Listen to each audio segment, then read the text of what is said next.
Good evening.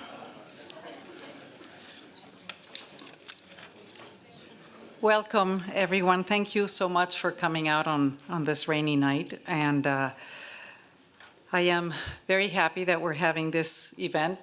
Phyllis Anderson, just local from Boston, historian, just told me that when she was here in the 70s, this would have never happened. And indeed, planting in the public realm, projects and projections, is a timely topic in our field, as plants are increasingly and consistently a primary protagonist in our conversations about climate change, risk, food security, health, resilience, identity, community. Not to mention those more traditional, quote unquote, I think they're eternal, but values of beauty, character, comfort, and well-being. In addition, we, in our department of landscape architecture, are very interested in expanding our conversations about plants to include the historical and the cultural, along with the technical and scientific. As designers, as critics, historians, we explore different ways of knowing about and working with plants, each by now with their own genealogy within the history of ideas. Between the typological and the instrumental, the applied and the horticultural, the aesthetic and the technical, working with and thinking through plants is increasingly cross-disciplinary. And indeed, while it is interesting and even necessary to draw distinctions between these ways of thinking, every great designer, and we have several of them here tonight, invariably works across these fields of knowledge. So I'm very pleased to introduce our host and organizer, Professor Sonja Dumpelmann. Sonja is a historian and an associate professor of landscape architecture. She teaches both the survey class, the full history of landscape architecture, but also research seminars. She's probably one of the most versatile professors I've ever seen on various topics, including this semester, for example, super sports, super landscapes. But she has also co-taught a history a seminar and workshop on the urban canopy with Gary Hildebrand. She has edited several volumes, including Women, Modernity, and Landscape Architecture, A Cultural History of Gardens in the Age of Empire, Greening the City, Urban Landscapes in the 20th Century, and Pukler and America. She's also the author of Flights of Imagination, Aviation and Landscape Design, and a monograph on the life and the work of the Italian landscape architect Maria Teresa Parpagliolo Shepherd. Sonja is also currently writing a book on the history of urban forestry and tree planting. So please join me in welcoming Sonja.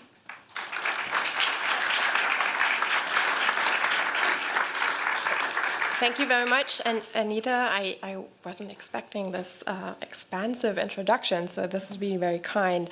I would like to thank Landscape Architecture Department Chair Anita Berrizbeitia and Dean Mohsen Mostafavi for making this event possible in the first place. And I would like to thank the participants from near and far for coming and sharing their expertise and insights with us tonight.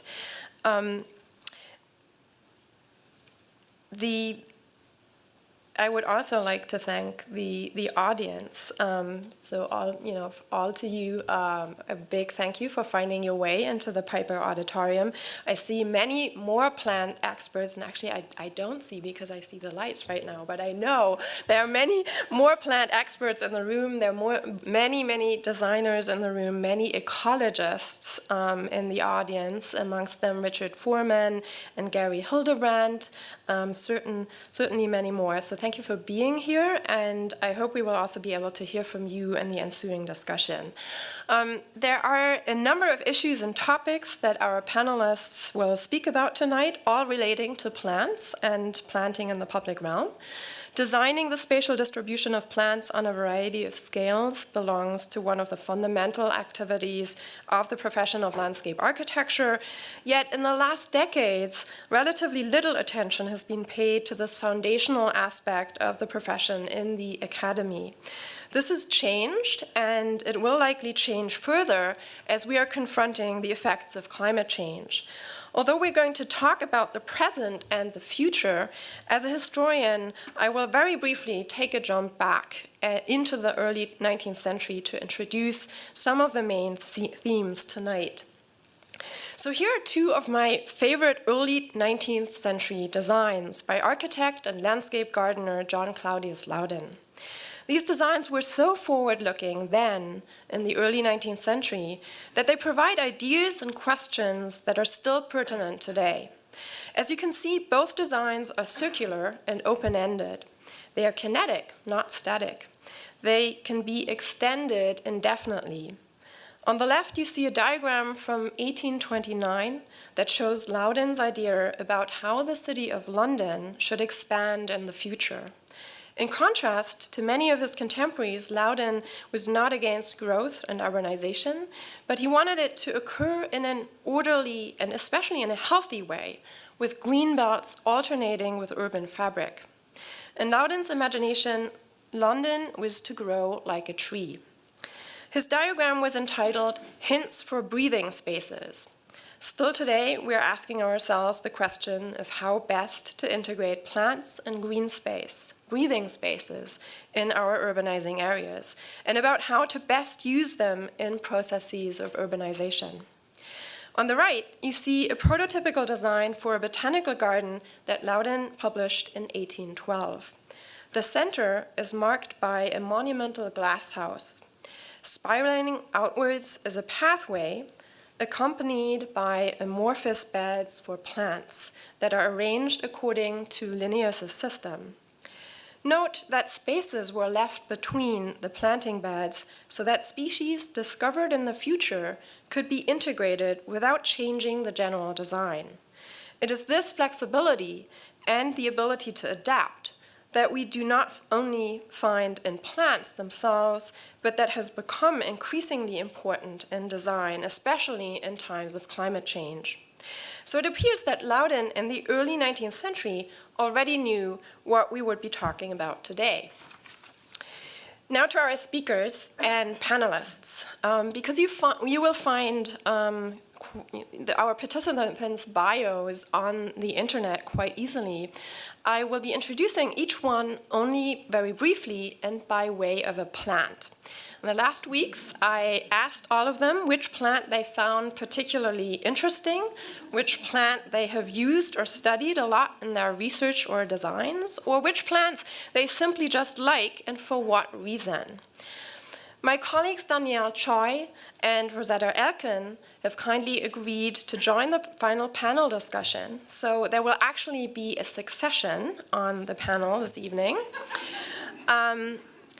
Danielle Choi is the current Daniel Urban Kiley Teaching Fellow here at the GSD and a Senior Associate at Michael van Valkenburg Associates. One of the plants that she is particularly interested in is the Eastern Red Cedar. As an old field or pioneer tree, it is scrappy, it is scruffy, and it comes in many forms and shapes. Perhaps, Danielle assumes, this is why so many cultural associations are woven around it, and it has become a contentious species, in particular in the Midwest. Rosetta Elkin is an assistant professor of landscape architecture here at the GSD and an associate at the Arnold Arboretum. Rosetta's plant is the walking palm. this walking palm that actually shows that even plants can walk, that indeed they move, they adapt, and they are very active participants in our ecosystems. Rosetta has told me that the palm walks at least 1 meter a year. But depending on the climate and site conditions, there have even been exemplars that have won a distance race with 20 meters a year. So I now come to our first speaker tonight, who is Matthew Urbanski. Matthew is principal at Michael van Valkenburg Associates and associate professor in practice here at the GSD. Matt told me that my plant question was like asking a mother which was her favorite kid. But he finally actually did settle on one. Favorite plant, maybe. The staghorn sumac that you see here is a plant that he uses a lot in his designs. It is not only easy to propagate and fast growing, but it is also a plant that has a very sculptural winter profile. It has brilliant fall color, and its fuzzy red berries can actually also be used to make a lemonade-like drink. So please join me in welcoming Matt Urbanski.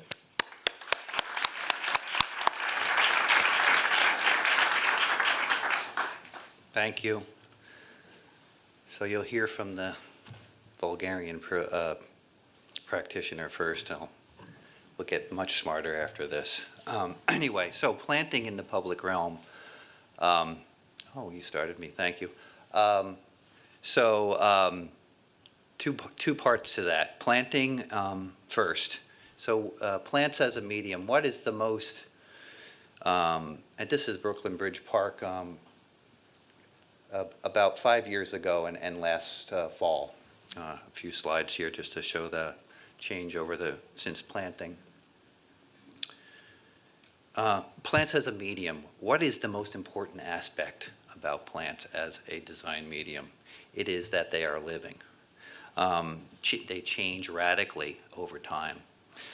They evolve morphologically. If you're thinking about a tree, it gets different kind of bark on it. It has different kind of structure. The architecture changes. The texture changes. They become interconnected ecologically. We now know that plants of similar species start to root graft together, start to function as one giant superorganism. They form symbiotic relationships, especially with all kinds of things that we don't even totally understand in the soil, little things, but also macroorganisms as well. They die, very importantly. Because they're living, they also die. And thinking about whether a plant is, what's it like when it's not there anymore? First it could be dead and still there, and then eventually it's going to be dead and gone. These are things to be considering when thinking about planting, especially in the public realm. Just going to go through a few more of these before and after. That is the playground that was too hot when it was opening and it is no longer too hot, as you can see on the right. This is Teardrop Park, which was done in about 10 years ago, in 2006. Some of the pictures on the left are construction or right after construction. This is a great thing to have interns do, as you might guess. I don't have time to run around doing this, but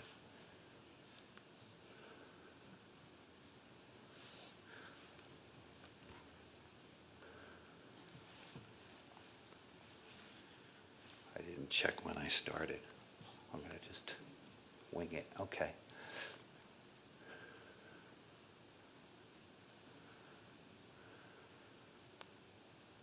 So the second part, public realm. Okay, planting in the public realm. So what's the issue there? It's for the public. It's not for us. It's for them. And what is really, to me, the most important thing about that? It's for them right now. Okay? Not in 20 years or 50 years, or sometimes you look at things and think, well, this will be nice in 150 years for my grandchildren's grandchildren. How about right now? I know, you know, we have a short time on this earth. How about something for the children that are still children right now? So that's the second part of it to me. So I want to show you, there's people enjoying something right now there. And there's some shade that grew up very fast at the entrance to Pier 6 in Brooklyn Bridge Park. So I want to quickly run through 4 techniques or strategies I've utilized in work, trying to figure out a way to anticipate addressing these issues of change, adaptability and change, as well as to paraphrase, instant gratification, I guess is the second point. So quickly, just to summarize, utilize special horticultural practices is point number 1. 2, install lots of small plants is point number 2. Point number 3 is deploy plants in arrangements to give a fairly instant felt experience. And point number 4 is to create specific topographic and hydrologic conditions. So this is, back to the first one, utilize specialized horticultural practices to establish, in this case, a foundation for a future ecologically complex landscape. And the specialized horticultural practice here is obviously working with craftsmen that really understood the native prairie. This is in Minnesota, grasses and wildflowers. They grew them. They had experience in establishing them.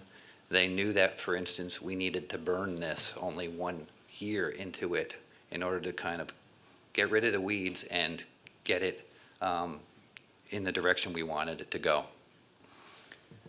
And this is that project. It's not really a plant community because it's a combination of a Minnesota prairie and birch trees, which are not a fire-tolerant species. This is a designed composition. And really the only reason why we got the job was because this artist insisted he wanted a nicer setting for his sculpture than they had before. Just this project really opened up my eyes to the complexity that came out of this kind of landscape making. The sensorial complexity way beyond just the visual. The sounds, the smells, and the dramatic differences in season. Going in to see the chairman there. So that was General Mills headquarters. It was open to the public, probably the most private of the things I'll show you. Okay, so install lots of small plants. I'm going to show you Lake Whitney Water Treatment Plant. This was a site, 15-acre site that was used as a water purification plant and also as an informal park. And in this case, this is an example of how do you transform quite a few acres that were flat. This is the topography before we started, that were flat, and create a new setting for a water treatment building. And the concept here is a kind of creating a microcosm from kind of hilltop all the way down to the pond at the bottom flowing through a ravine. And here they were not going to spend a lot of money. This is the cheapest by far landscape per square foot I ever did. And what we used here, so there I am looking very upset on the opening day. Very small plants, lots of bare root liners, seedlings, and using a technique called bioengineering, this is dormant cuttings to stabilize the edges of that pond that you saw.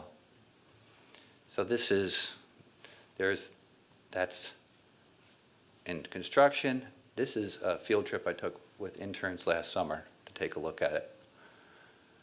Again, construction last summer. This was all with little tiny plants. Notice the vine screen right here.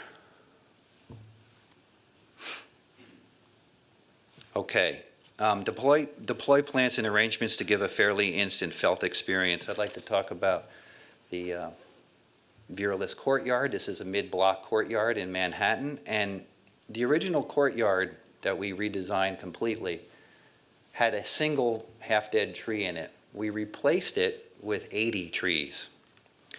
My students know about my fascination with the production of plant material, and these are plants, these are trees, liners are called, that are grown to be grown up into big trees, but we intercepted that production process, and the idea is that they gave an instant kind of sense of satisfaction that one tree by itself wouldn't. And then over time, there was a kind of planned attrition, and we actually participated in removing trees and thinning them out over time. And these are some pictures that get newer. The newest picture I just got off the web. This is on their advertisement for the school. You can have a virtual reality tour of the courtyard if you want to go do that on their website.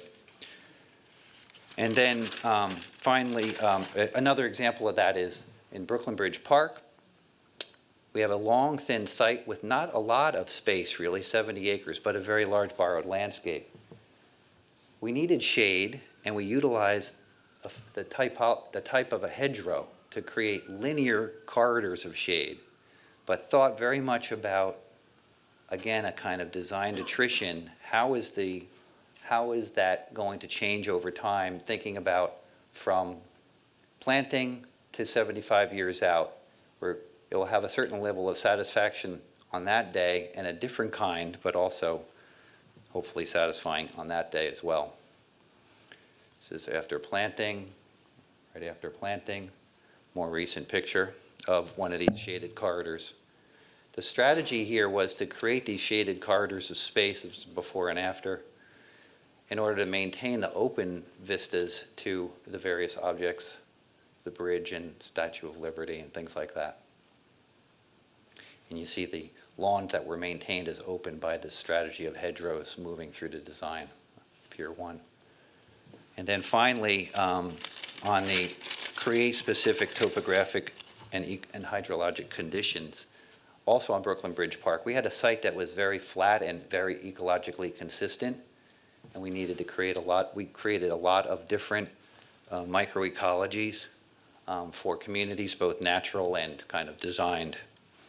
By shaping the land, inviting the seawater in, holding back the drainage of the rainwater, and I'll just show you a few pictures of the different types of landscapes that this methodology allowed for. This is the wooded swamp on Pier 1. This is the herbaceous marsh on Pier 1. This is the dry, windy prospect with Paulownia and Catalpa on Pier 1. This is the vale with moist edges that have taxodium in them on Pier 1.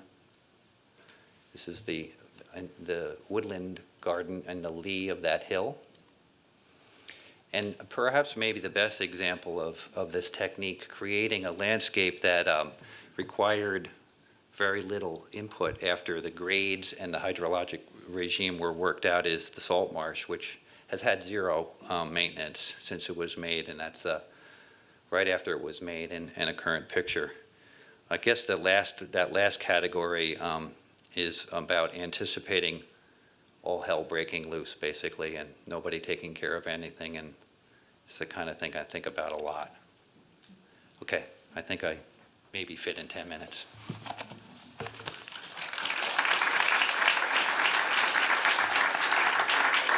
Thank you very much, Matt Urbanski. So our next speaker is Stephen Handel.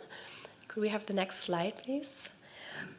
Stephen is Distinguished Professor of Ecology and Evolution at Rutgers University and visiting professor in landscape architecture at the GSD.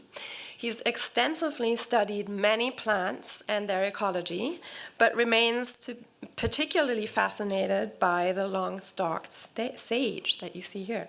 Because it cannot walk like Rosetta's palm, the sage relies on ants for seed dispersal to get around more easily. So please join me in welcoming Stephen.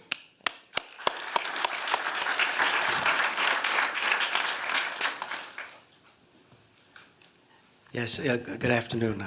I do love that sedge. It reminds me of the specialness of mundane species in our habitats. I'm a plant ecologist, and I'm very interested in bringing back additional habitats, restoring habitats, particularly in urban cores. And of course, this is something I cannot do without a close collaboration with landscape architects, which has led me up to GSD. Can we, in fact, add native habitats back to urban cores in the stringent urban conditions that we all know so well? And these snapshots shows you my goal here. The top picture is a large urban landscape of landfill. Everything above the water there is garbage. Can we turn a landscape like that into one on the bottom picture? That's a very normal New England landscape of forest, field, and wetland. Is this possible? This is a big-scale change in an urban core. What about smaller areas? Can we take an abandoned lot in an urban center and change it into a diverse and sustainable meadow? Sustainable in the technical sense of the birth rate being equal or greater to the death rate without much maintenance at all. I'm interested in doing this for many ways. And more we talk of the idiom of ecological services, the value that plants give to us as a civilization, not just the look of plants. These are some of the many ways that urban habitats can be improved by even small parcels of plant communities.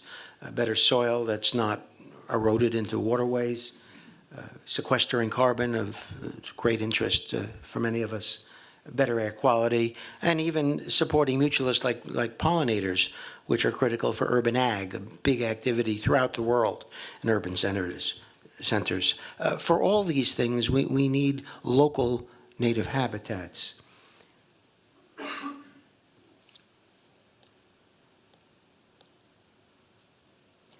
These are additional kinds of advantages that urban habitats give us. It's not just the beautiful look of certain areas. More and more plants are seen not just as lovely, I mean, they're always lovely, but they're interesting as we get to know more about them as living species. And now, of course, they're important for all those services I showed you. With certain audiences, I say it saves us tax dollars to have urban habitats, and that gets attention, particularly by elected officials. Well, the interest is not just in places like Boston and New York, where I do much of my work. It's a worldwide interest. We are in an urban world. Most people, as you know, live in urban centers. I like this rendering.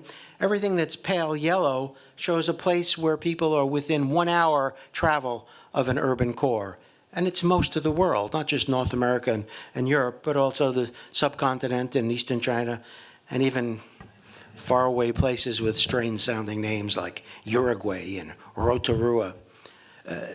Work in urban habitats has a tremendous value. It's not just a curiosity of those of us from Eastern North America.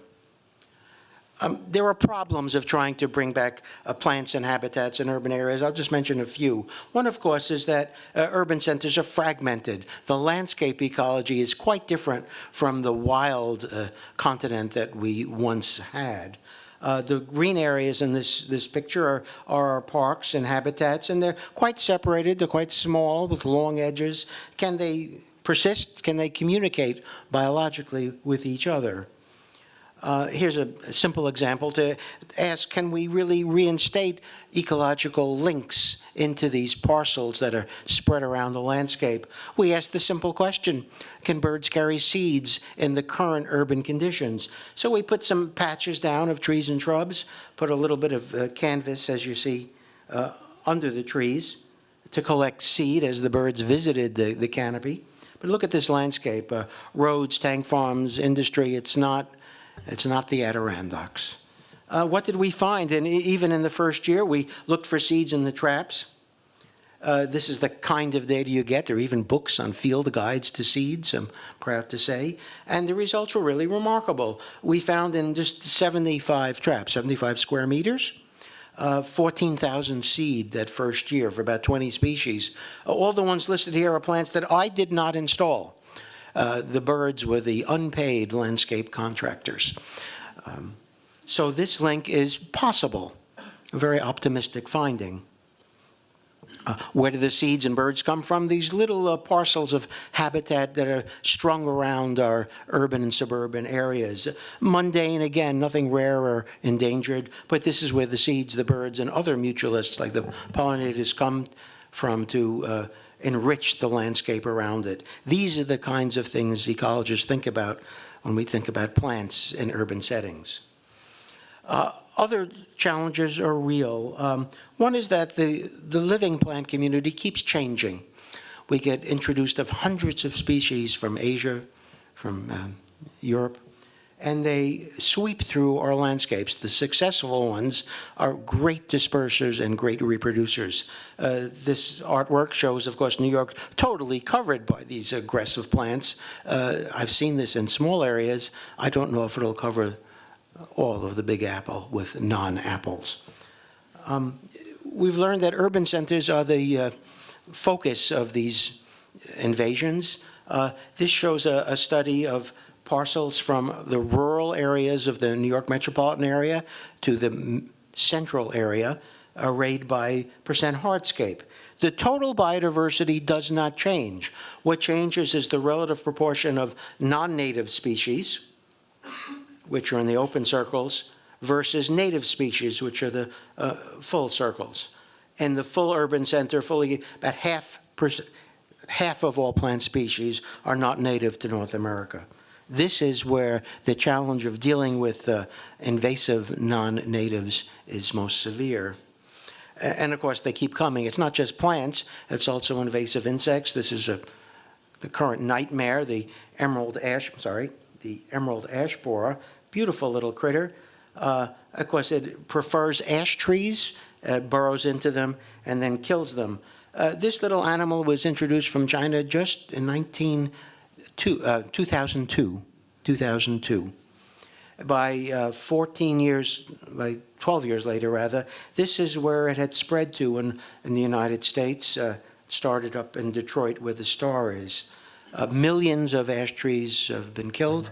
It's the story we know about from invaders that killed chestnuts and elms, and this is the next one. There will be other such pests. We don't know which one will be next. So the flora and habitats will be changing. The urban climate, of course, as you all know, is stressful, and not just the urban heat island effect, but the changing climate. We expect temperature to go up about 7 degrees Fahrenheit by the middle of this century, more floods, higher floods, and of course sea level rise, challenging all of our coastal landscapes. It's not just the plants that are stressed, it's their interactions with pollinators, dispersers, herbivores, and food webs. The constraints are enormous for trying to redo plant communities in urban areas for those services I listed. It's hard to disperse in a fragmented landscape. We start with already many plant and animal species being lost. Soil is poor. We have a lack of disturbances, and that controlled burn that Matt showed is not even allowed in many of our cities. Many invasive species, and we don't know whether we have the appropriate varieties from the horticultural trade to restore these landscapes. People also fear nature, and sometimes for good reason. I say I want to put in a wetland or a pond, I immediately get challenged about mosquitoes and Zika virus and disease. Do I really want to do that? Want to bring back wildlife? People think about rabies and bites, and of course deer eating their foundation plantings. These are not unfair criticisms, and there's something that all ecologists now have to deal with, the human ecology of urban settings. Well, the opportunities are enormous. Natural landscape, sense of place, ecological function, biodiversity from my patches to other areas, and resiliency in a rapidly changing world. The challenge for landscape architects here in my last slide is enormous. What is the target in a world that's rapidly changing, and we don't know the speed or the intensity of that change, climate and biotic? What are the design protocols when we just simply know that the past will not be the future? We can't bring back a landscape like this charming picture of a carboniferous forest, but can we even bring back native landscapes from 50 or 100 years ago? We know what they were like, but maybe it's foolish to say we can put those in as the sustainable landscapes for our family and ourselves in the future. Thank you.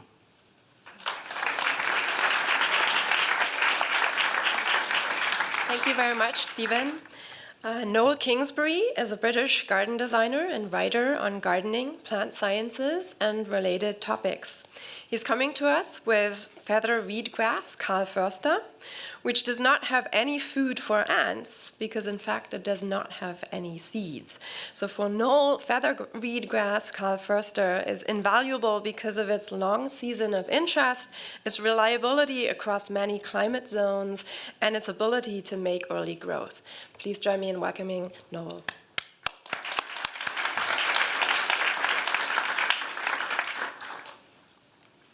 Well, thank you for having me.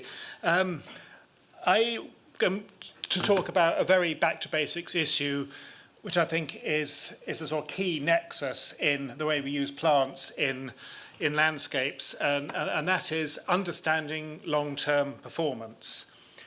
Here we have a rather sad scene, the abandoned community garden. Something seen in far too many British cities, and I guess probably quite a few North American ones as well. Started with good intentions by a community group. As with so many projects like this, once a few key individuals move on or retire or indeed lose interest, then the momentum is lost and we go from community garden to yet another bit of abandoned wasteland. So the key issue we come down to is maintenance. Whether it's public or private or community or whatever, any planted space involves maintenance. As Matt pointed out, one of the key things about plants is that they change over time, which inevitably it involves some kind of management. And yet, time and time again, we have projects installed that at the installation stage, the planning stage, have not considered how that is going to develop over time. To say nothing of the personnel who are actually going to carry out that maintenance. Now, we live at a time when there's been the neoliberal assault on public spaces. I think we're all having to deal with the fact that there's far less public money available for maintenance. So there's a widespread use of volunteers, which I must say, he says slightly grudgingly, the United States has actually been very good on. But whether it's professionals or volunteers, we come back to the same issue about how much do we actually understand about plants and how they change over time.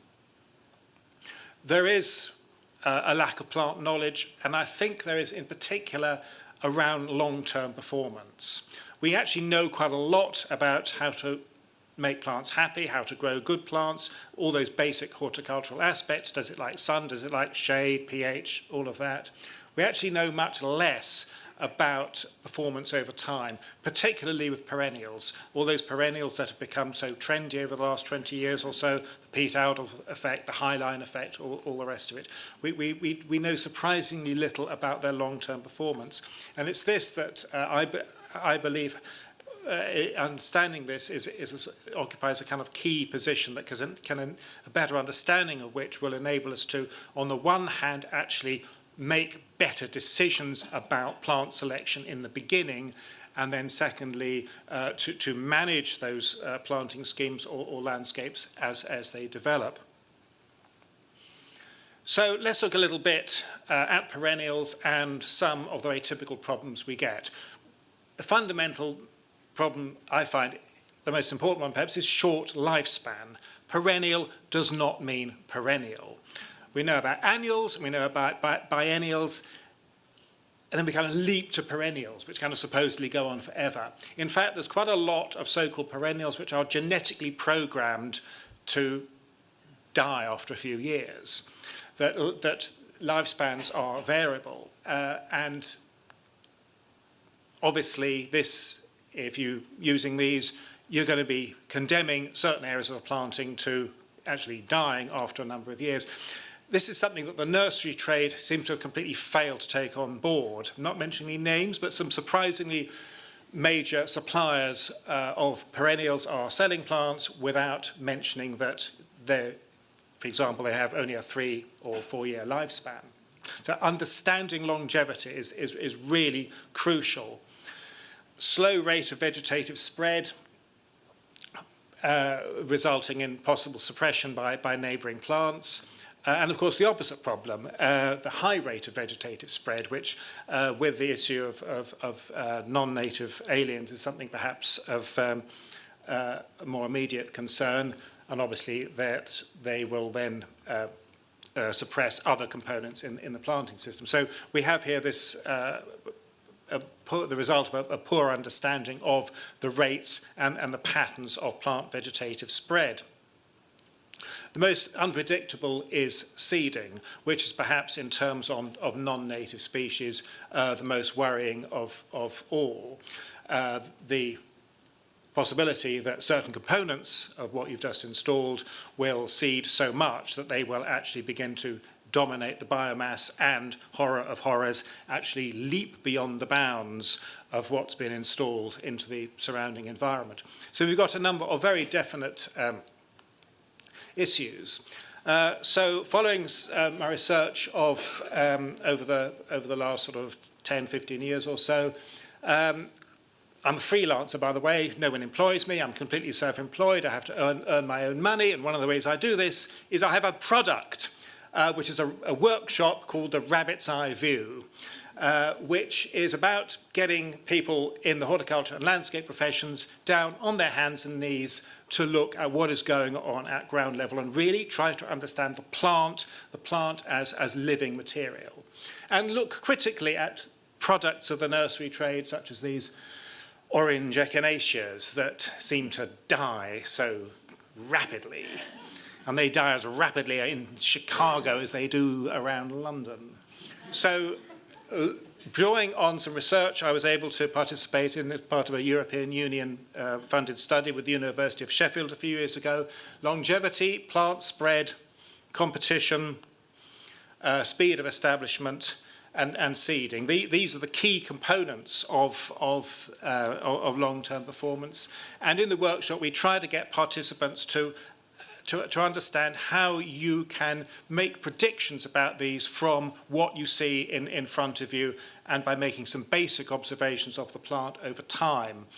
The research I did was based on a survey, and we came up with this is the rogues list of the plants that were most frequently reported as being most short-lived by participants, an awful lot of which are very popular in the garden centres. It highlights this problem that a lot of what is supplied by perennial wholesalers is actually geared towards the retail market, where longevity does not matter anything like as much as it does for planting in the public realm. So this issue, key issue of longevity, is something we very much try to get participants to address. What we want to end up with is these highly resilient plants that are able to self-repair, to fill space when a truck drives over this traffic island, which I think probably happens at least once a year. Choosing species on the basis that in some cases may be quite dysfunctional in the domestic garden situation. Things that run about, things that frighten domestic gardeners in situations like this are actually very, very useful because of that ability to self-repair. So basically what we're trying to do in the workshop is giving people the tools to make informed decisions about the plants they use. And this idea of reading the plant, of looking at plants, making basic observations to try to predict how it will perform in future years. And also encouraging participants in the workshop to make connections, particularly with wild and semi-natural landscapes, to understand, to look at plants in nature and to perhaps draw parallels to how plants in the designed environment will work. The the plants are plants. They're not, these may be different environments, but the principles are the same. So you can try to encourage people to actually learn from their experiences outside the working and designed planted environment. Here we have a rare sight. We have landscape architects looking at plants. What's more, boy landscape architects looking at plants. And one of the sort of, if I may be allowed to pat myself on the back, one of the great things about these workshops is we get this tremendous spread of people: amateur gardeners, garden designers, landscape architects, even the odd academic. It seems to work with a lot of people, and so it's about understanding plants as living materials, and getting people to appreciate, what happens over time through the year. And in particular, we keep on coming back to this issue of plant longevity, and understanding plant longevity as being on a spectrum, and clonality as being a fundamental aspect of a plant to identify in order to estimate how long it will perform in the designed environment. And ideally we dig plants up, or we bring along nicely washed specimens, and getting to grips with what is going on underground. At least 50% of the plant is underground, and trying to understand what is this thing going to be doing. This is something you can throw out of a car window, and 5 years later you'll come back and it's covered several square meters. But actually getting people to look at that and understand what are the factors and it would actually enable you to make a reasonably good prediction that it would do that. Or things that perhaps are much more sedate, but nevertheless perhaps very competitive. So this is a workshop that we can run at various different times of year with nursery plants growing in the ground. There's advantages and disadvantages to doing it at different times of year. But the key aspect in all cases is getting participants to look at plants at various stages of growth to make predictions. So obviously garden situations are best, but real advantage is also to looking at containerized plants. Here we are at Moscow with the Eco Landscape Seminary group. Stephen mentioned Uruguay as an example of an outlandish place. Well, I've done a workshop in Uruguay too. This is the University of Sheffield. This is why all the students are Chinese, as we do have keep us going, British universities. So here, a nice example of power washed roots, getting students a chance to look at what's going on underground. And finally, it's that engagement with real landscapes, that semi-natural landscapes where you can encourage people to make those vital connections between what happens outside the design landscape with what happens in the professional landscape. So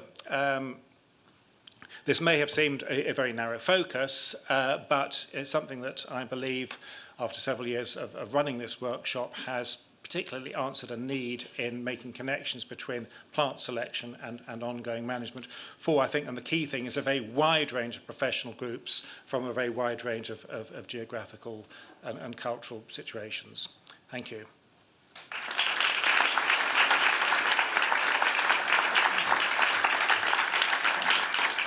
Thank you very much, Noel. Our next speaker is Douglas Reed. Doug is one of the founding principals of the landscape architecture firm Reed Hildebrand and lecturer in landscape architecture at the GSD. This evening, he gives us the white oak, a long-lived, majestic tree with a sculptural habit that expresses endurance and permanence, and thus has been called the frame of civilization. Please join me in welcoming Doug.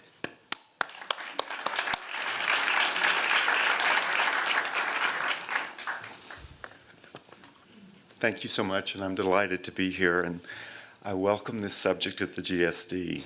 Tonight I want to talk about catalyzing a larger agenda as we think about plants and green systems within our cities. I'm really pleased to be here to talk about making our cities healthy and livable, especially through the use of plants and the living systems that support them. We are all facing daunting challenges in our work these days. It's been mentioned here, you know them all, but climate change, environmental degradation, human alienation from natural systems, increasingly limited resources, archaic bureaucratic governance, to name a few. I only have to reflect on the state that I grew up in, with its vanishing coastline and frequency of petroleum accidents, and to see in some cases existential crises at hand.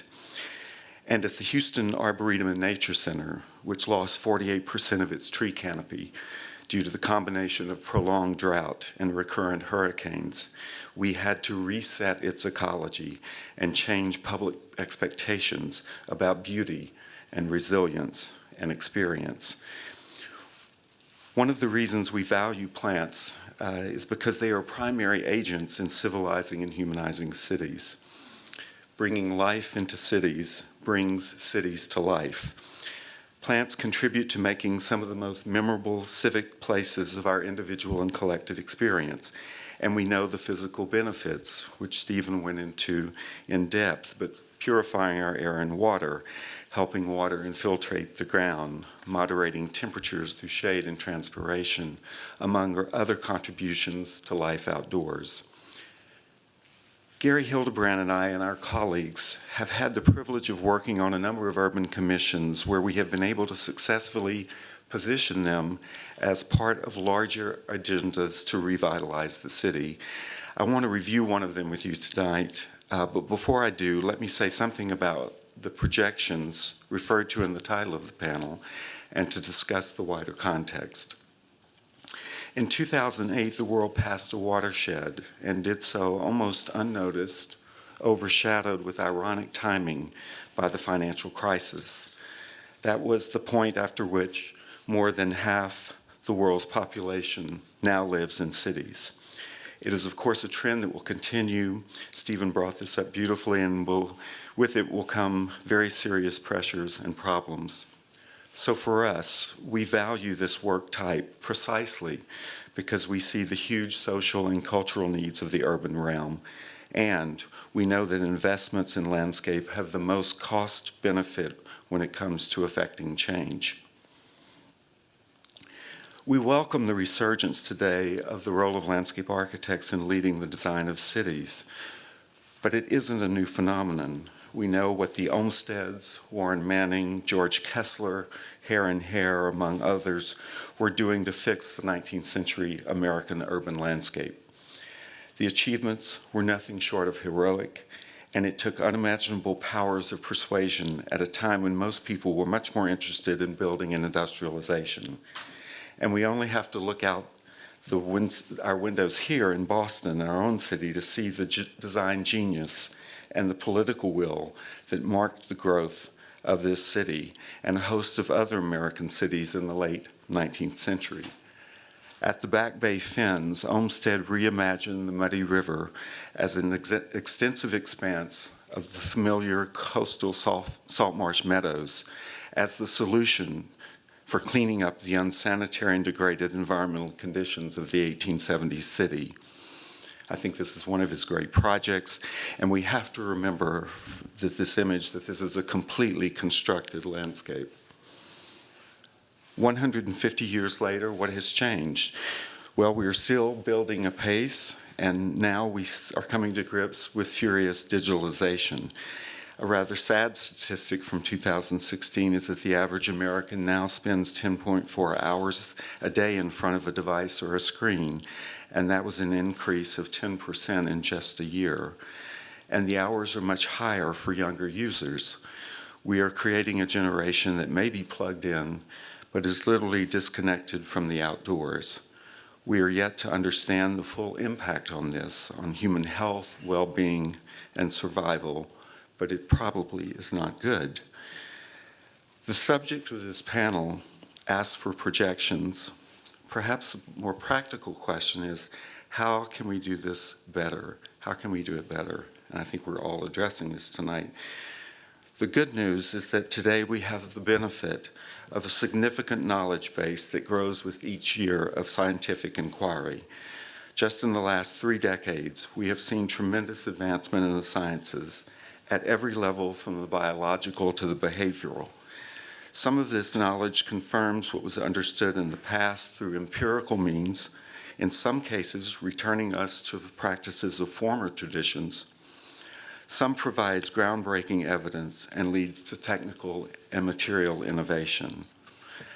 I experienced our field's dependency on scientists, first through the burgeoning developments in soil science some 30 years ago while working on South Cove Park in New York City. We recognized that plants here had to thrive in manufactured soils on artificial structure with the certainty of saltwater inundation and blistering exposure to salt spray. Even with Hurricane Sandy's fierce winds and high storm surge, South Cove survived with little loss. It continues to provide a place that reconnects people to the river and to a familiar coastal character. And here I give credit to the great soil scientist Phil Krall, as well as the vision of Susan Child. But planting in the public realm must ultimately be about connection. Gary and I are devoted to the expressive use of plants and their communities as a vehicle of reconnecting people meaningfully to their surroundings, to help them understand their place in the world. We have more data each day on how the human mind and body reflect a complex and interdependent ecosystem that includes a deep connection with plants, one that is biologically based and undeniably a part of our physiological makeup and well-being. We gave expression to this idea that landscape possesses embodied content for human experience in our design of the Children's Therapeutic Garden in Wellesley.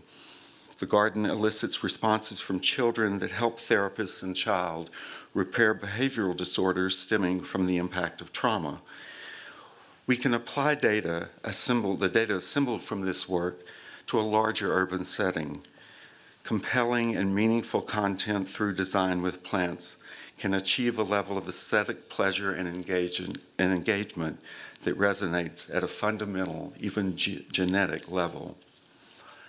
And science is now revealing aspects of this connection, such as botanical intelligence, what Lee Roloff and others describe as ways in which plants seize the space around them and intelligently shape it, exhibiting a kind of guiding intelligence that is virtually site-specific. We might experience one form of consciousness responding to another. And Peter Wohlleben's surprise best-selling book makes the compelling case for the neural and social networks formed by trees from his research on beech forests in Germany. These advancements, in which some ways underscores how little we still know about the natural world, brings home the imperative for the experience of plants and green systems in our individual and collective lives. Tonight I want to review what has taken place citywide in Baton Rouge, Louisiana, over a 12-year period, beginning with a planning effort, Plan Baton Rouge 2, for revitalizing a struggling downtown. Teaming with Alex Krieger, who is well known in these halls, we generated an idea that planted the seed of opportunity for significant change through downtown, and then by momentum throughout the city to reconnect and renew a sprawling suburban landscape with discrete and fragmentary infrastructure, one that is proving insufficient to deal with the increasing occasions of catastrophic weather patterns. We recognized in the development of downtown Baton Rouge that the area surrounding the historic Old State Capitol had developed over the last 80 years as a congregation of cultural institutions and public agencies. This area had evolved over the years by accretion without the benefit of a comprehensive urban plan, resulted in a fragmented public realm with no contiguity or connectivity. We recognized the promise, however, that was latent to unite all of these institutions around a great park, a central green as the heart of downtown and the center of intensive activity and the impetus for economic investment. This idea seized the imagination of the public, city agencies and NGOs in charge of renewing downtown. Here's a map of these cultural institutions. The idea of the central green that would unite all of these, this incremental development of green space within the city, starting with Repentance Park, the development of the Levy Park and River Road, the Old State Capitol renewal of its historic grounds, the City Hall Plaza landscape, and the courthouse landscape, the judicial area, all uniting to become one unified park. Then expanding outward from that to the historic North Boulevard renewal, the greening and redesign of Government Street, and onward throughout the city to, in a way, reforest downtown. I will go through just quickly the planting design here. I want to really talk about how this incremental change has expanded to the entire city. So Baton Rouge here, the central green here is showing the planting design, 9 species of trees which really make up this region, used to express the idea and the character change between the upper terrace, which is the reason Baton Rouge is here in the first place, down to the lower levels of the River Road at the level of the Mississippi River. And just to show the pervasive use of lawn, the use of live oak as a continuous fabric for shade, elm, which frames views from the promenade, the pistachio, which animates the terrace between the theater and City Hall, the red oaks that populate the slopes, southern magnolia, then finally the populations of cypress and sweet gum, which form the lowland of the River Road. Then going out with the sycamore, going through this quickly, the built images of Repentance Park, great destination now, the images of River Road, tying into the well-developed urban streets in certain neighborhoods of Baton Rouge, the central City Hall Plaza renewed with the expanse of green, and then finally this development of the levee.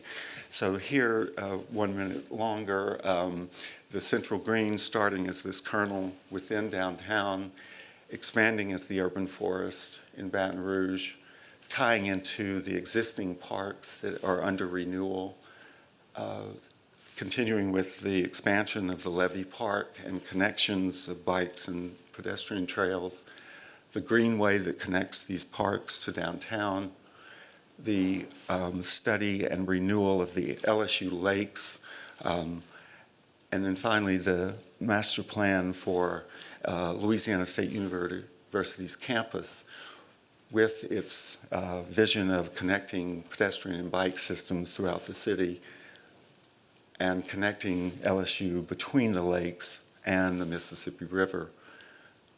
And then finally the proposal by Carbo and SWA for the lakes at LSU.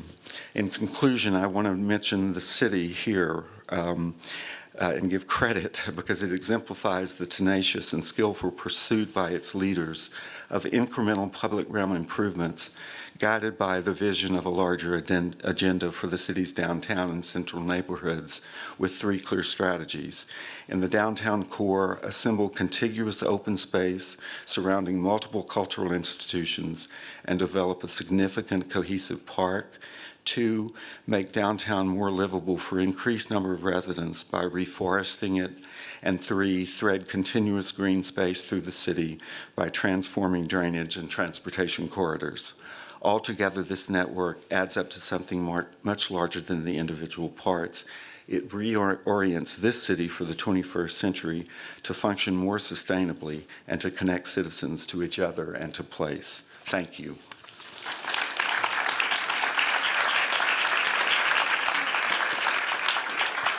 Thank you very much, Doug. Norbert Kuhn has had the longest journey here tonight and the longest wait, and he also has quite a long title. Norbert is a professor of vegetation technology and planting design at the Technical University Berlin in Germany. As a landscape architect, he has a strong liking for the Katsura tree, due to its subtle yet clear and distinct presence and its fragrance in the autumn. Please join me in welcoming Norbert.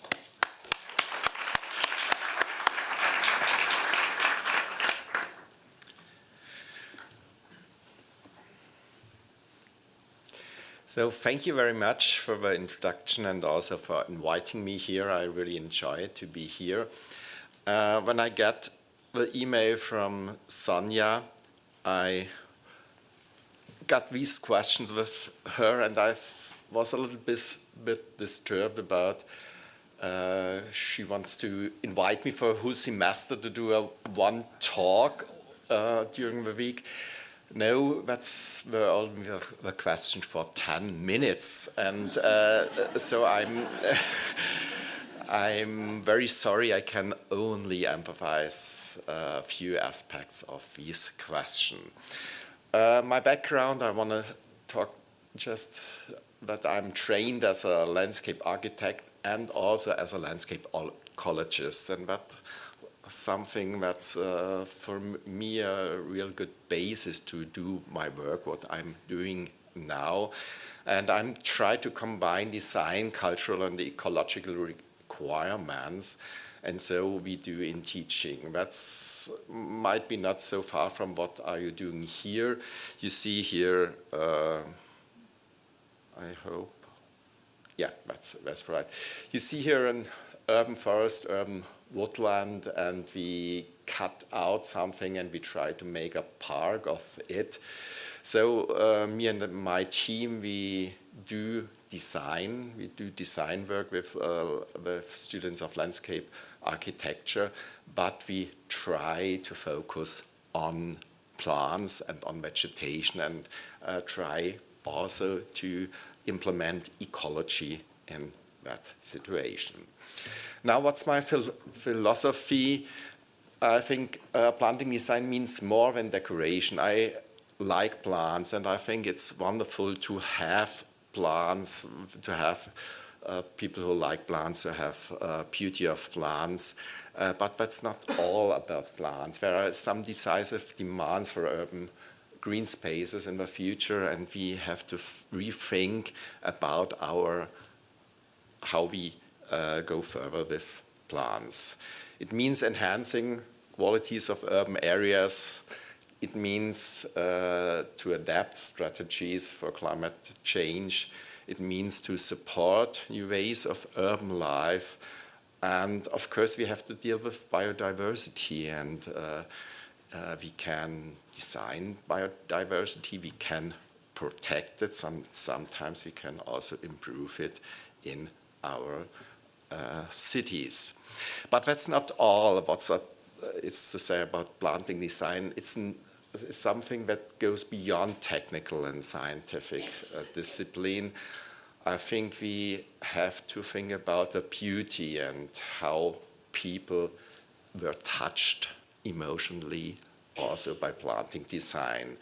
So you see that quotation, beautiful, sustainable landscape design involves the design of experiences as much as the design of form and the design of ecosystems. These experiences are vehicles for connecting with and caring for the world around us. I think that's a wonderful quotation from Mrs. Meyer.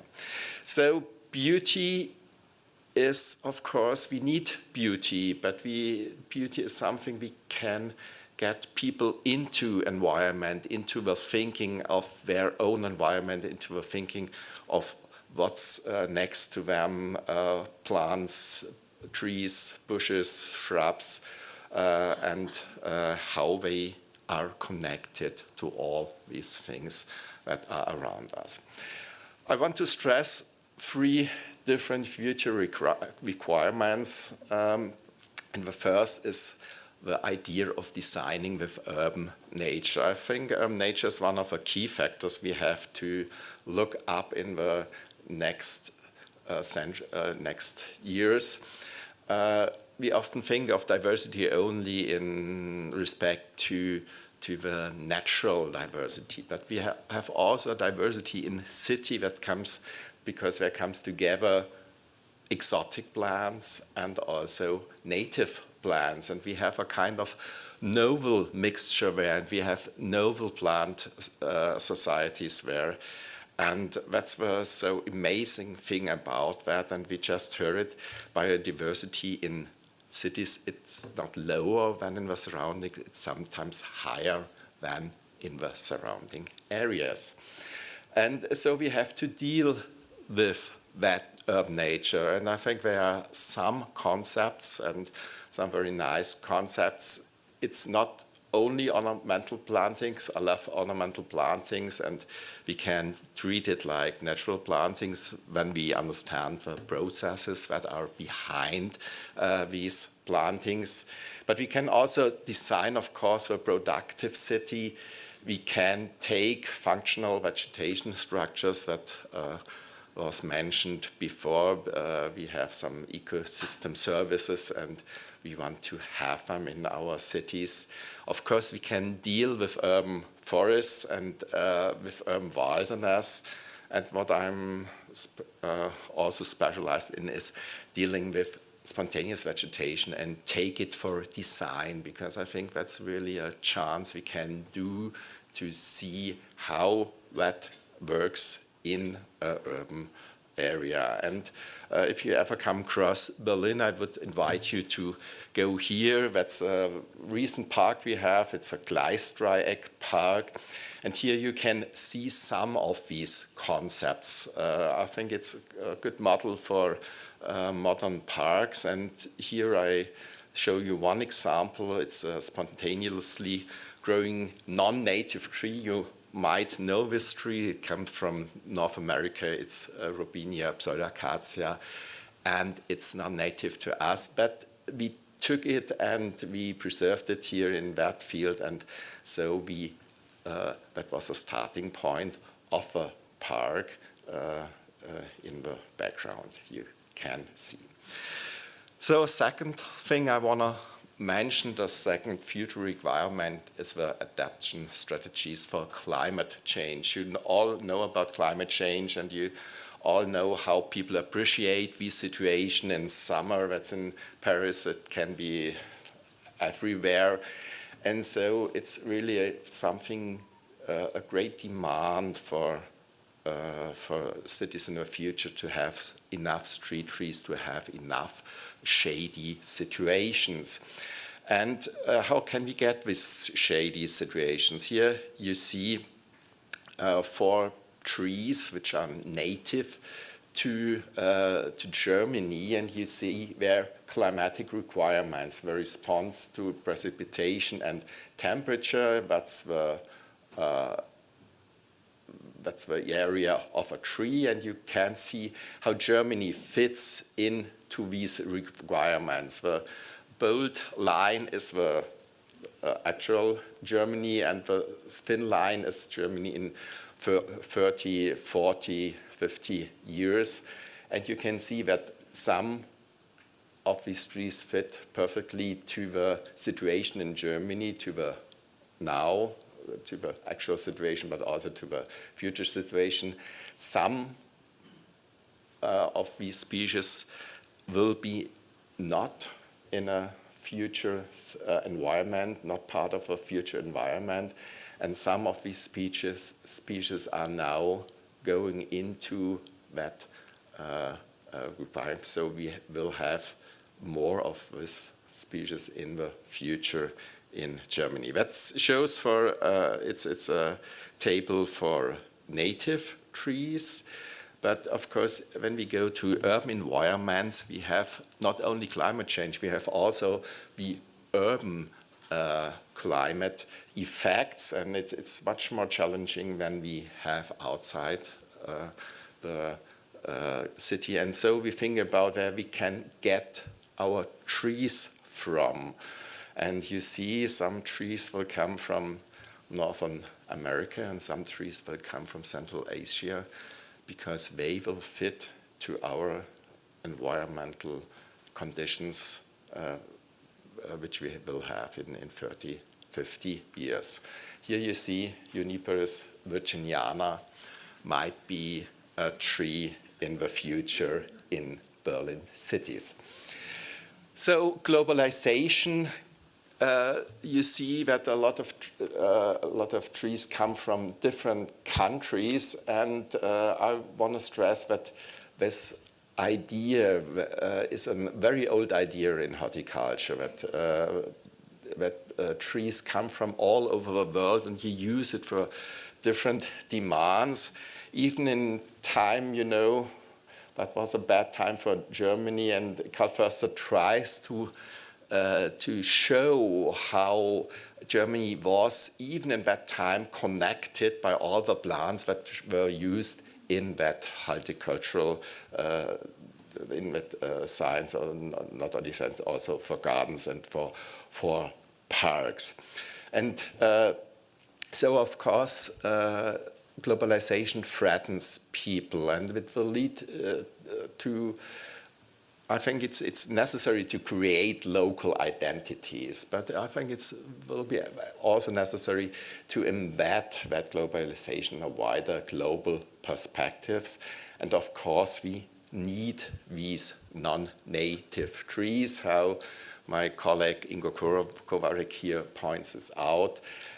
If native-only approaches become incorporated in regional, national, or international policy documents or legislation, there's a risk that urban ecosystem resilience will be compromised, particularly for urban areas with extreme environmental conditions. So to come to the conclusions, what's the role of planting design within landscape architecture? I think it doesn't really change.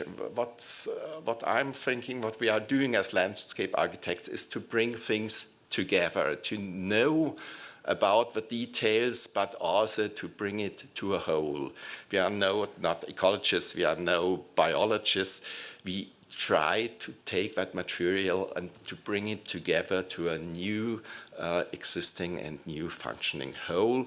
And I want to end up with a quotation from Gustav Meyer, that's 150 years ago, and he said, just as the core usefulness of a work of garden design is to serve and to complete to its practical purposes, namely people's convenience or benefits, there's as much beauty in the thoughtful selection of the individual as there is in the arrangement of a diverse, perfect tool.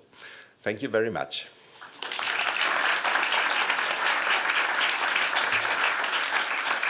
Thank you very much. I would like now like to ask our participants to please take a seat on the podium, and we will continue our discussion from there.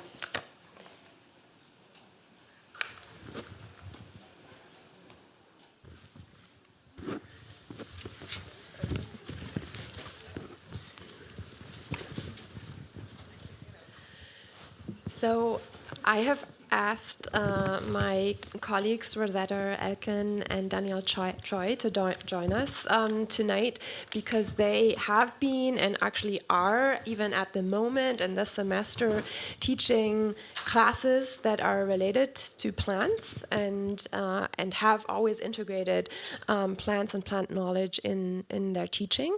So I would like to invite Rosetta to explain a little bit to us, what you're doing in your class. I think Noel actually gave us a beautiful prompt here in his provocation that, showing us this photograph, there are actually landscape architects who are looking at plants.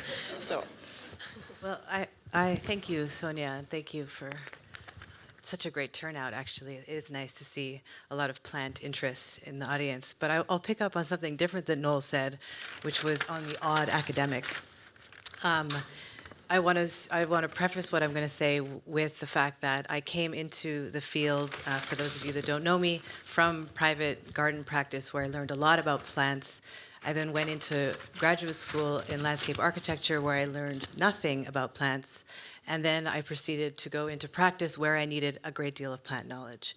So it just was, let's say, a series of learning, which ultimately brought me to the end of practice, whereby I saw that to really engage with plant life, I would need to go into academia and become the odd academic, if you will. So I will speak from an academic perspective in terms of what I try to bring to my classes, but also my own research in terms of planting in this case. So planting, to plant, to fix in place, is at the core of landscape architecture, as Sonia has mentioned, and everyone, of course, in different ways. Yet, in my opinion, nothing in our field has become more fixed in place than received notions of plant life.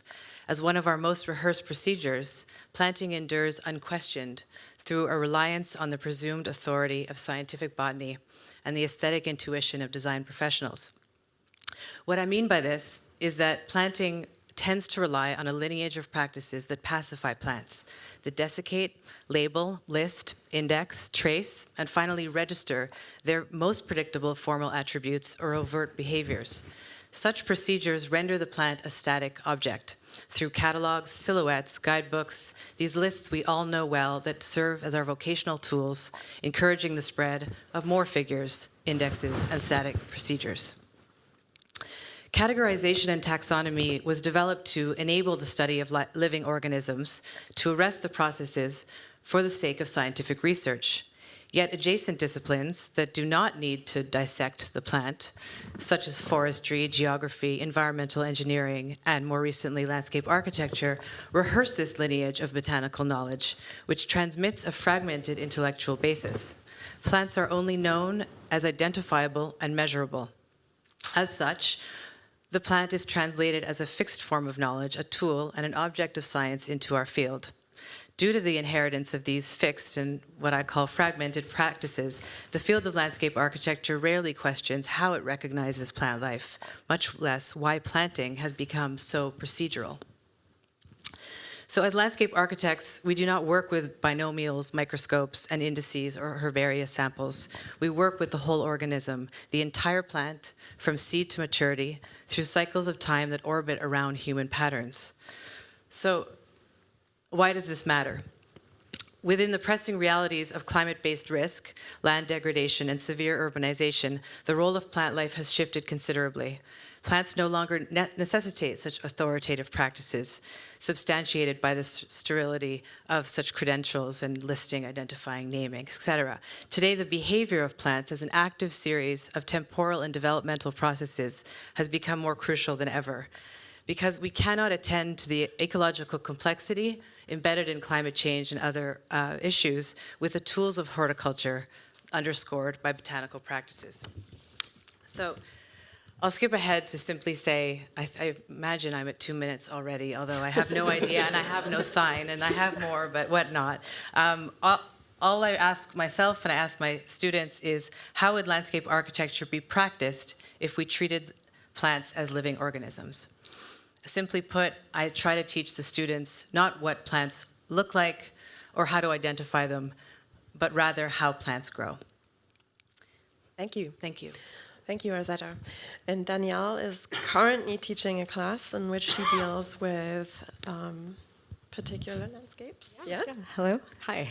So I'm at a slightly different point than Rosetta, where I'm coming out of practice and very, very new to academia. And the last year has been a great opportunity to reflect as a student in these very halls over a decade ago who came in knowing absolutely nothing about horticulture or ecology or biology. So in teaching now, it's been an opportunity to reflect on knowing what I didn't know at that time. So currently, I teach in the first year core studio sequence and also an elective seminar. So I get to see students at the very beginning, at the very end of their time at the GSD. So for students at the beginning of their design education, I feel that the most important pedagogical objective is actually to imagine the spatial characteristics of planting as an expressive medium.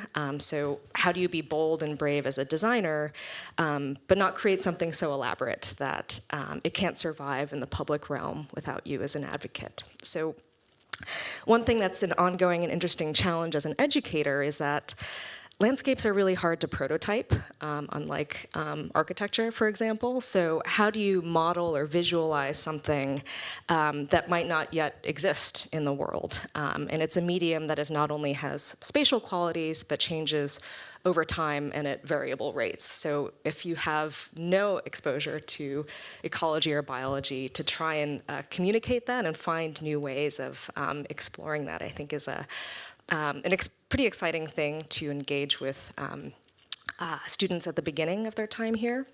For the seminar, so it's an elective seminar, I'm glad to see some of my students actually in the audience. It's called Planted Form and Reformation. And we take a closer look at the spatial transformations of plantings that have actually outlived their original designer. So students at this point have been through the entire ecologies, technologies, and technique sequence with Stephen and Rosetta.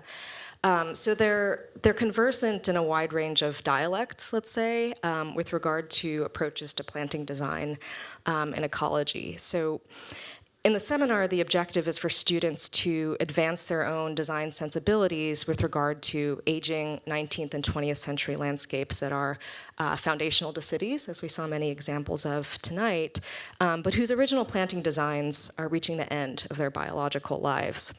So here we try to understand planting as a sort of message in a bottle from one designer many decades ago to another designer now as students, as practitioners, as a starting point for new horticultural futures, but also as a way to have a critical position on what we think of as landscape restoration and landscape preservation when everything about context, whether it's climate change or municipal funding, or public use is simply not the same as it was 100 or 200 years ago. Thank you very much. So I've heard the word spontaneous a number of times in very different contexts, and I was wondering, so in some cases it's actually research that is being conducted on the use of spontaneous plants. In other cases is we need to be spontaneous in the classroom, and we need to kind of deal with the conception of spontaneity as well. I wonder whether any of you would like to elaborate a little bit more on, how important it is nowadays, today, in the time of climate change, for us to, adapt. So that, obviously came up a number of times, and maybe in relationship to academia, where we may need to take this into account even more and react spontaneously as to what is happening around us. I know Norbert has done a lot of research, as has Stephen. You haven't really shown us all your kind of field sites that you're using for the research that is happening in order to be able to make claims. Mm-hmm. Yes, I did some research on spontaneous vegetation, and for me it's so attractive to the city because it belongs to the city. It's something that comes out spontaneously from the soil, and it fits perfectly to the situation you have here, and it tells you something about the history of these places. And so you have something that is a cultural thing, but it's also a biological thing, and it fits perfectly to what you want to have there. Of course, sometimes people don't appreciate spontaneous vegetation, but of course I think that's the idea of us landscape architects, to make people appreciate that vegetation. And it's not with signs or with any labels on that, or it doesn't work, I think, not with a background. It works really spontaneously by showing people to getting an emotionally thinking of what you see here. And so, yeah, I think we work a lot with spontaneous vegetation in the meantime in Germany, especially when it comes to former industrial places or places which really have kind of history to tell. Does that play a role in, for example, Matt, in the landscapes that you design? Do you go out and study the vegetation that is on site, if it's a brownfield site, let's say? Could you tell? Yeah. Certainly. I want Stephen to get a chance to talk to the subject, but I have a couple of things to say. I thought this was a case of the cobbler's children having no shoes, but now I learned from Norbert that it's great that my garden in Brooklyn is almost entirely a selection of spontaneous plants that I've. It really is, actually. Depends what you want. It is a spontaneous growth that I've selected from, not entirely, but there's also a few random Mother's Day presents and other things in there that I think from the last people that were there. So I'm feeling a lot better about that. But I wanted to say something.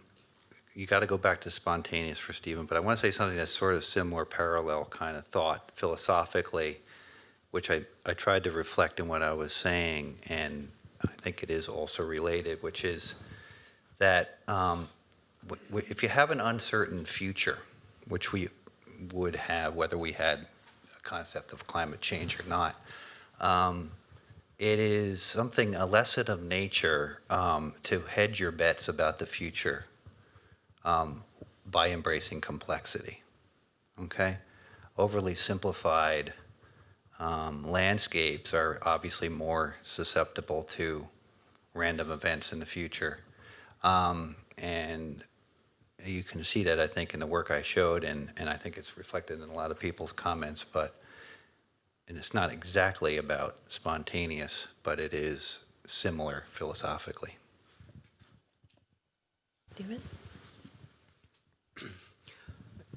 One of the most interesting tensions between academic ecology and landscape architecture, I think, is comparing stasis and change. For me, a successful landscape keeps changing. Not just ecological succession over the decades, but of course changing in response to external stresses like climate change. I expect change in urban centers and in rural areas through time and with physical changes. I'm very aware that certain landscape designs have great historical and cultural value, and they are not permitted to change. The trees will get bigger, certainly, but the design of Mr. Olmsted, Mr. Van Valkenburg, must stay the same because they're legally static. And this, of course, is a tremendous problem in a changing world. Also, I think about landscape architecture practice in the sense that when I think about spontaneity, I think about seedling recruitment, a critical element of change. And much of landscape practice is to keep the ground level clean, stones, cloth, pavers, so that spontaneity is not permitted under management technique. And this is a tension that has to be negotiated. And I think there are some areas where changing ecological structure and function must be permitted, while obviously in other areas, the emotion and the historical value of the landscape must not allow spontaneity. And this is something we have to negotiate. I might add a couple of things here. I mean, I guess I would say that things are changing in this way a great deal, and I mean even among the public.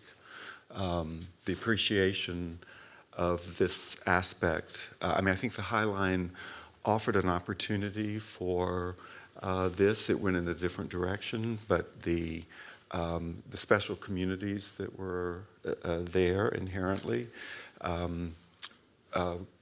could have been the genesis of a very compelling landscape that would have addressed some of these ideas. But I'm also aware of, and we're all challenged here to increase our powers of observation, and I think this is one of the exciting things about new directions in spontaneous vegetation, and but in design in general. I mean, I think of how much our work is informed, or how much of our work is really produced by editing and I mean, we're managing change in so many ways, and so anyway. How much do you need to convince people that change, keeping it on this meta level now, that change is good? Because there seems to be, often that seems to be a reticence to accept, for example, spontaneous vegetation. So what are the reasons for that? What do you think are the reasons for that? What could that be? Or, yeah, Matt.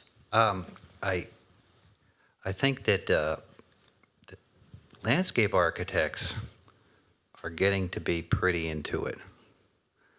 I think they're understanding landscapes as dynamic and changing things and not to be preserved, really, or even if they're preserved, they're usually reinterpreted in the preservation.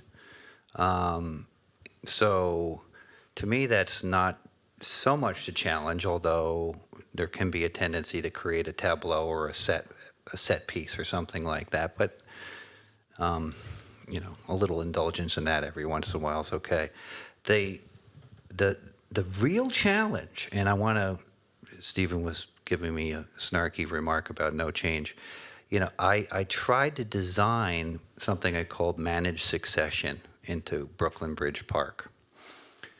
In other words, in an urban environment, parks eventually get into a pretty climax condition with maintained lawns that are constantly disturbed and then big trees and no old field plants. Basically, all of the dynamism and change of a succession landscape is often not available, except for some abandoned lots. But in the kind of proper design landscapes in urban environments, you don't see them. I think that's why I put the sumac in, by the way. And so I had this thought that we're going to have managed succession. We're going to have these areas where the maintenance people would actually disturb randomly. Well, not entirely randomly, maybe based on caliper size or something like that. The planting in a certain area and kind of keep it in a state of succession and dynamism and change and looking different all the time. It wasn't me that didn't want change. It was the maintenance people who didn't want change. Mm-hmm. They are, much more trained to try to maintain stasis. It is sort of the basis. They, keeping things. This kind of Goldilocks conversation. That one's too invasive, and that one's too uninvasive, or whatever the opposite of invasive is. And we need to find everything that will just stay in its perfect outline within the kind of plan and never go, inside the line or outside the line. And it's like stupid conversation, but also a goal that they have. And so the idea that they would violently go in and cut down, the scarlet oaks and the sumac or whatever after it got over X caliper, which I had written up specs for and everything. They thought that was the craziest thing they ever heard, and they just didn't do it. I think this does flag up a very key issue.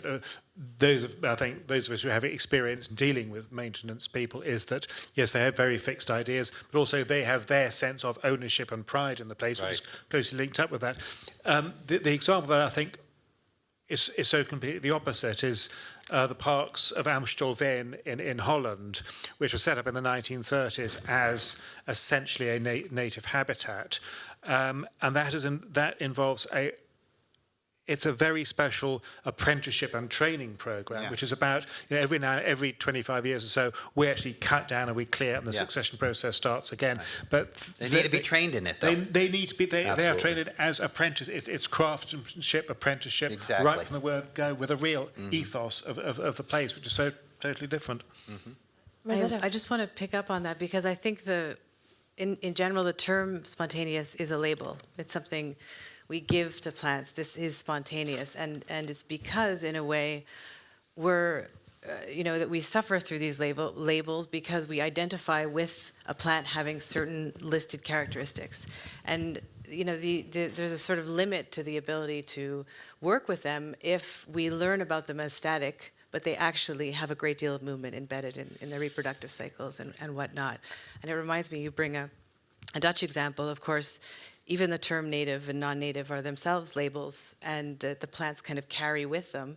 In Holland, there is no real term for native. There's only spontaneous, because everything is, 2/3 of the country is below sea level. So, whatever grows is spontaneous to, or has flown in from Germany or whatnot. So, there's a kind of, and that's from Tysa, who was turn of the century. I mean, there are so many cycles there of different labels, and then I worked in Holland for a long time, and then to come here and then to realize that the native and non-native are, really strong labels that the plants, frankly, have to carry here. And that carries through our education system, from the way my son learns about non-native species in grade 3, all the way to the inherited practices that come in first year in terms of the ideas about what plant is good and what plant is not good. And it's a sort of judgment that worries me, because really it's predicated on a kind of misunderstanding of plant life, of true reproduction and movement and change in our living environment. So as much as everybody has really given examples of how to overcome that, we're still struggling with it all. That's a good point. Stephen. I just want to say a few bad things about the High Line. I don't get that opportunity very much. It's a social success, and it's a beautiful place. But I don't think it's the model for most urban parks. It has such a high investment to keep it that way. And that's an investment which is simply not available for even most of the other public parks in the same city of New York. That's the place where change and spontaneity really has a place, because that's something that really can be maintained with a low staffing level for many, many years, allowing those kinds of changes to occur with whatever species that comes in. The High Line is a wealthy garden. It's a wealthy garden. God bless it. But it's not something that most urban centers around the world, not just on the wealthy East Coast of North America, can maintain. And that's why I think the ecological model should be thought about a little bit more carefully as pragmatic. I think one of the things that I don't have an answer for, that I struggle with, is especially in American cities, how to deal with spontaneity. And I think it does go beyond labels in some way, and not have landscapes that are spontaneous also just be markers of disinvestment. So it's one of those things that I don't know the answers to that yet, and how to educate landscape architects to advocate for different forms of maintenance rather than accept disinvestment from the public realm. But aren't we also then conflating, in a way, the issue of scale? Sorry, Sonia, if you were about to ask another question. Go ahead. I mean, the issue of scale, the High Line, if it's a social success, in the density of Lower Manhattan, is therefore a success. To me, personally, as an ecological success, obviously not. But at a certain scale, horticultural techniques such as, a Piet Oudolf garden cannot be sustained. So how do you practice at an ecological scale when you're using horticultural techniques? I mean, this is where it really breaks down in a way. Yeah, you can't do. How long can you do something like the highlight, and how long can you also, or to what scale can you enable that much movement and reproduction? It's the tension between the fields of horticulture and ecology, more so than landscape architecture and urbanism. Of course, with staffing and landscape management, there's an enormous problem where the folks that take care of many public spaces are not trained in how to take care of a meadow or a hedgerow with shrubs. Dedicated, hardworking people, but they know a smaller toolkit of how to take care of landscape. And this is something we as academics have to play a role in, changing the training of horticulturalists to support biodiverse communities. May I say one other thing, then I'll shut up for the night. There's a growing, troublesome body of knowledge on food webs in novel and invaded communities, where trees and shrubs from other continents in North America, for all their beauty and function in many of those ecological services, do not support a food web. The number of insects and then subsequently birds that eat insects that can be supported in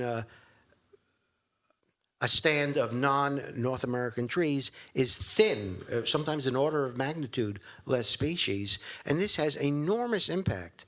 The work is going on now, and I think we have to look beyond the shade, the carbon sequestration, and so on, to look more broadly at an ecological community structure, and then we may say that non-native species are more troublesome than we once knew.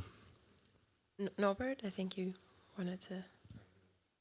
Yes, I want to say something about change, because I think we forgot about that landscape architecture is about change. There was a discussion, an ongoing discussion in the 19th century, that we can say that a landscape garden is a kind of art, and they said it's not art because it's changing. And Fürst Pückler said that can also be advantage, and that's what I'm telling students. We deal with a material that changes. That's totally different to what architects do.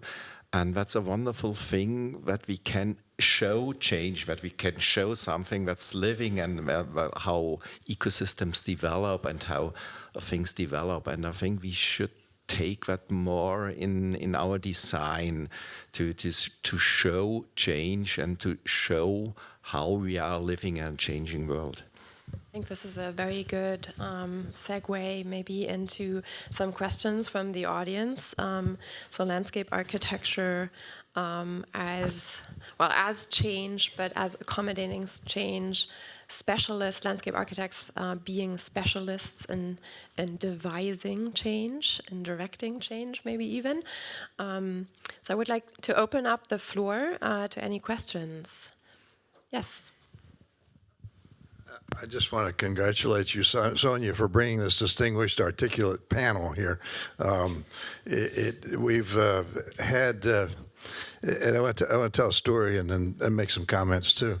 Many years ago, I used to teach plants here, as Matt knows, and I remember teaching in the fall, which is a good time to teach. And then I remember in let's say December, when I met a student coming down the hall for the final review, and she was carrying very carefully her design, and it had 100 or 200 toothpicks in it.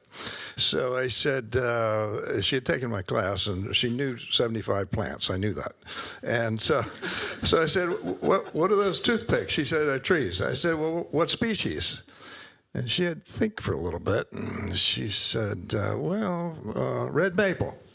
So I said, okay. But it struck me, I've never forgotten that, because I thought, well, I know she knew those plants, yet in her studio and in her teaching, she wasn't asked to be articulate about those things. So plants are very important. In this department, we've gone through periods where a little bit more interest, but we haven't been strong ever in 30 years that I know. So that's a story.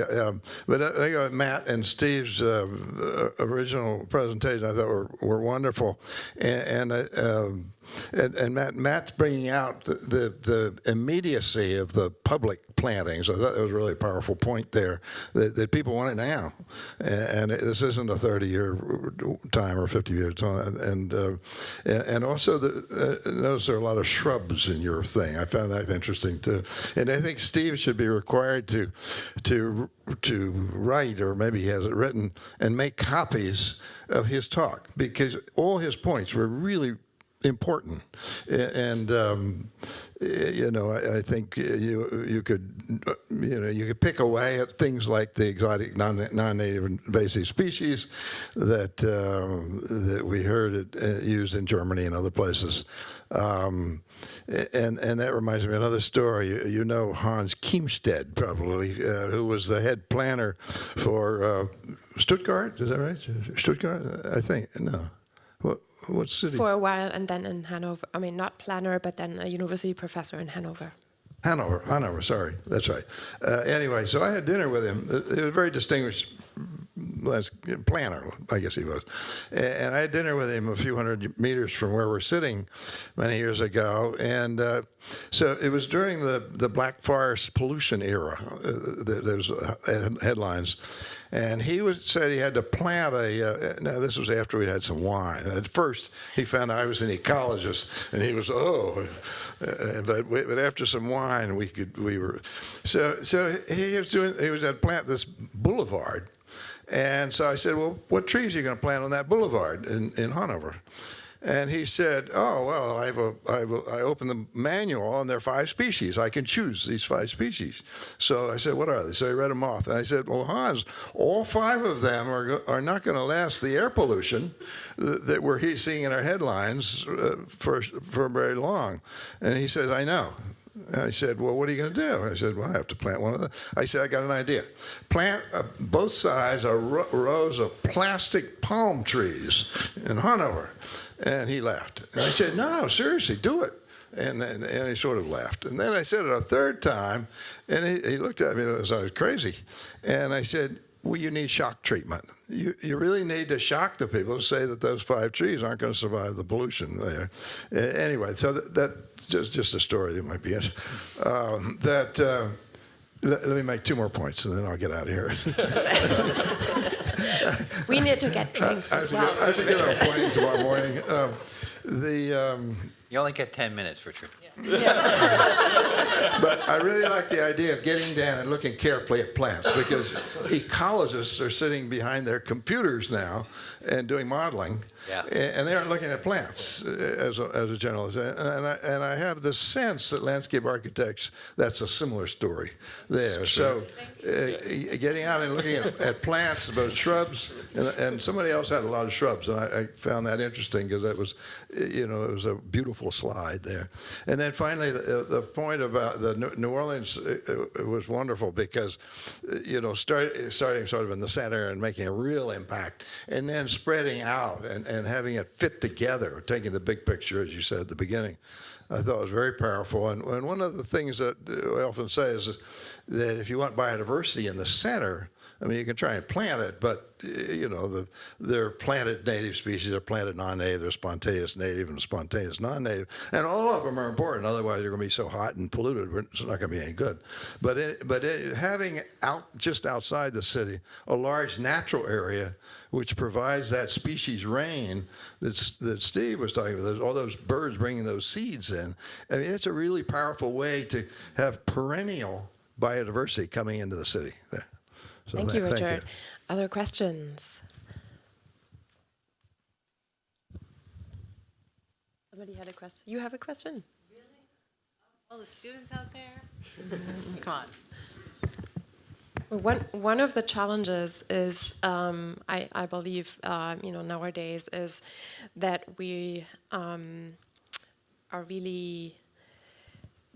seeking to control the world, and one of the issues about plants is that you cannot control them 100%. And so that, I believe, is in society nowadays, the way we work, the way we live, probably one of the issues in terms of why is it so difficult to make people accept change and spontaneity, or even curated spontaneity, which is a paradox, of course, in and of itself.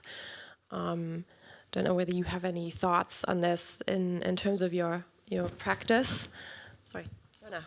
Oh, thank you. I think actually I have a good dovetail from that, because it strikes me that, I mean, a couple of weeks ago, Kate Orff gave a lecture here, and she showed a project that invited small, informal alliances of people to work on Army Corps of Engineers scale projects as an instrument for being able to, I think, mediate some of this tension that there is between the organism and the ecological scale, at least somewhat. I wonder, especially to all the practitioners in the panel, if you think that maybe is there a way for landscape architecture to engage more people per project as a way of creating spontaneity? I think one of the best ways of engaging spontaneity is to involve more people, but it's also one of the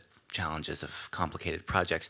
I think if we continue as landscape architects to be the kind of the people that know about plants, and we are the ones that bring that to the table, that's a great power that we have. But it's also, maybe we're missing our role as practitioners to bring that education and that role to the constituents themselves.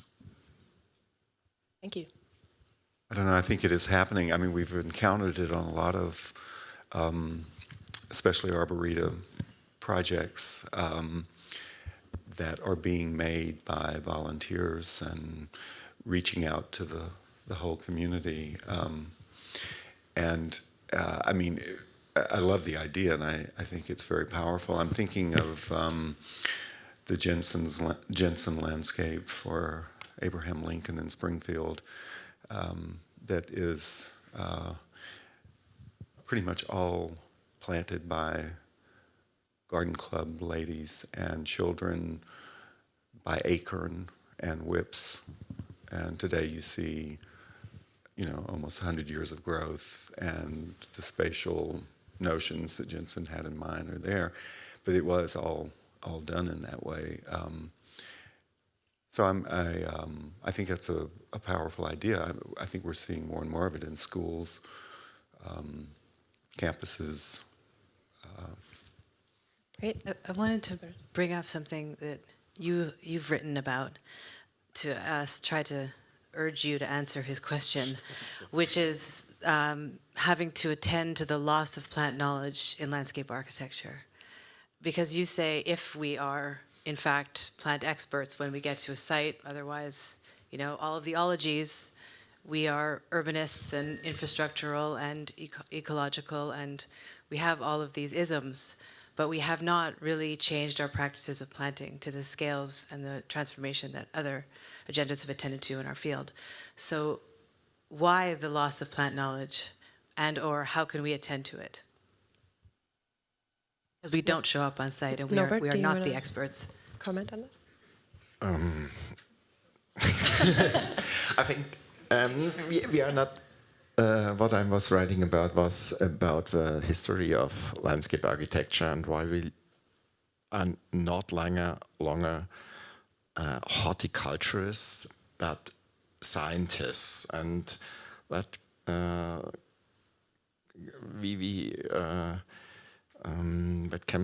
that we lose kind of connection to plants, especially what I'm try to tell you, we also lose the emotional contact to plants, and I think that's very very important. When I'm teaching in the first class planting design, all the students come to my class because they think landscape architecture is about planting design. And then after 3-4 semesters, it changes because they see landscape architecture is also about traffic plans, traffic planning. It's about computing, whatever you do, CAD. So I think we have to get the emotional aspect of plans back because that really helps us to provide our project. When I see at Berlin, there's a very increasing interest in plants in young people. And that really is an amazing thing. But it comes more from the corner of the food thing. So they try to have healthy food. We try to grow their own food. And they often grow it without any knowledge. And they don't want any knowledge. It's just fun to have these plants. And I'm not sure about what I should think about that. I really enjoy it that there's something increasing, but it's not increasing in the way we are used to that. We think someone is engaged, he wants to learn more about it, he wants to have knowledge, he wants to protect things, and so the things are going on and on. And so I'm thinking about that new thing that is going on. I saw some research about how people think about spontaneous vegetation and also vegetation that's not planned, and they more and more accept that kind of vegetation. And I think that's a typical urban thing with more or less the young people now. That's a changing generation. Yeah, okay. So 2 concluding comments, maybe, Doug I and Matt? just wanted to add on what you're saying. The word that comes to my mind is empathy, and I think we're always, trying to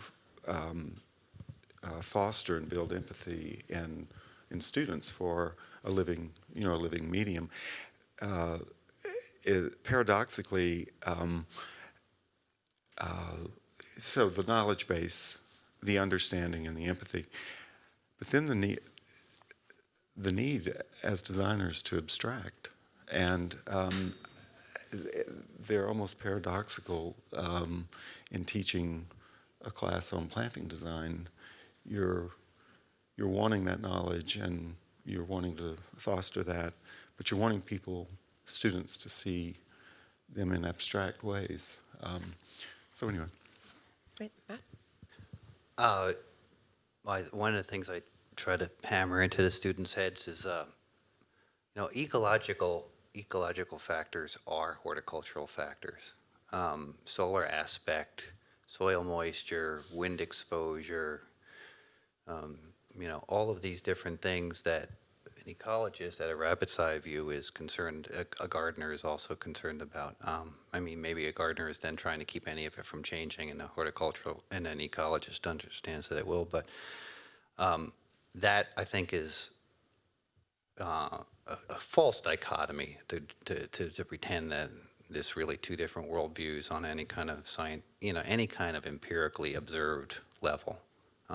If you're good at either of them, you understand the parallels, or even have a kind of hobbyist level interest in it.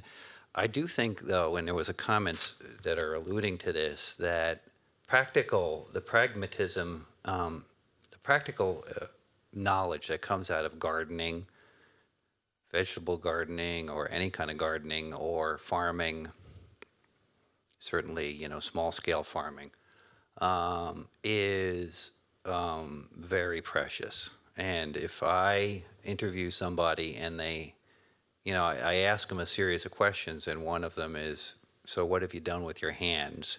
Have you just thought about plants, or have you actually done something?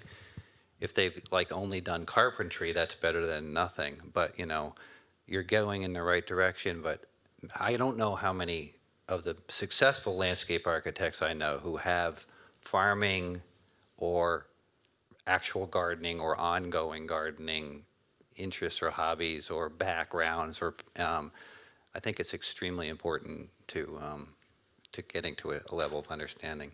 Does that include a few cannabis plants on the windowsill? You could get it anywhere you can.